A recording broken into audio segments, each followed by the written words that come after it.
Welcome to today's deep dive, where we're looking at a pretty violent 24-hour cycle.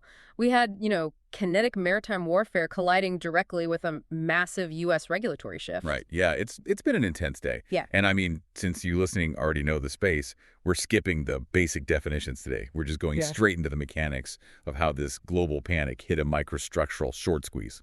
Exactly. So the panic started in Islamabad with this total diplomatic collapse. Iran walked away from talks, calling the U.S. demands childish because, well, the U.S. tried to pair an extended ceasefire with a naval blockade. Which, obviously didn't go over Really well. not at all. And the fallout was instant. IRGC gunboats actually fired into the command bridge of a commercial ship in the Strait of Hormuz. Brent crude just spiked immediately to like $99.21. Wow. Yeah, and normally an energy shock like that, it just crushes high beta risk assets. Right, because expensive oil means sticky inflation, which usually keeps the Fed tight. But the market totally shrugged it off this time, right? Because right as those missiles were flying, we had Kevin Warsh testifying for his Fed chair nomination. The timing was just wild. He's under oath, and he actually says digital assets are, quote, part of the fabric of our financial industry. And he disclosed a personal portfolio of over $100 million. Wait, $100 million? Yeah, over $100 million, mostly holding layer ones like Solana and decentralized derivatives protocols like DYDX. I mean, that is literally like putting a casino floor manager in charge of the gaming commission. but he's building a high-tech sanctuary for the players. How does traditional finance even price in a central banker who's personally incentivized by decentralized derivatives? Well, they price it in as a permanent structural floor, basically.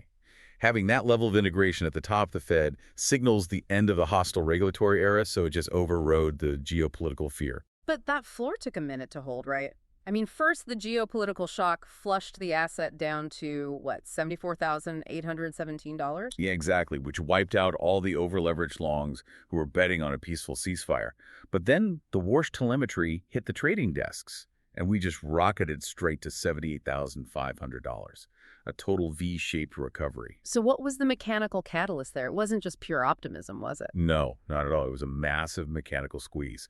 The perpetual futures funding rate had been negative for 46 consecutive days. That's the longest streak since FTX, right? Exactly. And when funding is negative for that long, short sellers are literally paying a fee just to keep their bearish bets open. So it's super crowded and really expensive. Right. And the second the Warsh news bumped the price up, those shorts ran out of margin.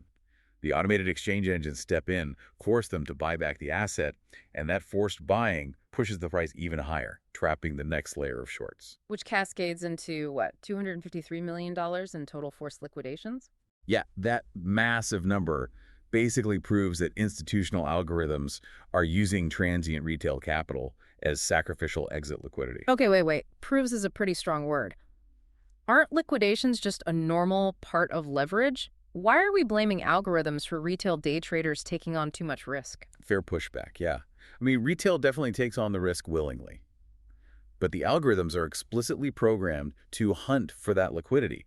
They know where those retail stop losses are clustered. Oh, so when the macro news hit, they pushed it to trigger those forced buys. Exactly. They accelerated the move specifically to clear that fragility out of the order books. Okay, so if the structural floor is set and the shorts are cleared out, why aren't we blasting to new all-time highs right now? What is the immovable object capping this? The industrial miners. They dumped a record 40,000 Bitcoin in the first quarter of 2026. That's about $3.1 billion worth of sell pressure. 40,000? Why are they dumping so aggressively right now? Because hash prices collapsed to just $24. Their profit margins are completely crushed by rising energy costs, so they have to dump their treasuries just to survive and keep the cooling systems running. Wow. But running straight into that massive sell wall is DDC Enterprise, right?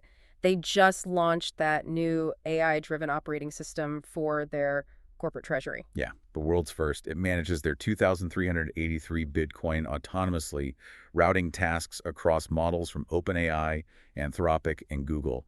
It completely removes human emotion and delays from corporate buying. So are we basically just watching this slow-motion transfer of 40,000 Bitcoin from bleeding, cash-strapped miners directly to emotionless AI corporate treasuries? That is exactly the dynamic, yeah. It's a massive mechanical exchange of inventory between an immovable object and an unstoppable force. Right. So to summarize this for you listening, the asset is basically trapped in this violently compressing friction zone, Yeah. between global energy instability, massive minor distribution, and sovereign capitulation on the regulatory side. Yeah, perfectly said. Which leaves you with one really provocative thought to mull over today. If AI models are now autonomously managing nine-figure corporate treasuries, how long before these emotionless systems start actively trading against the very geopolitical algorithms that cause today's volatility?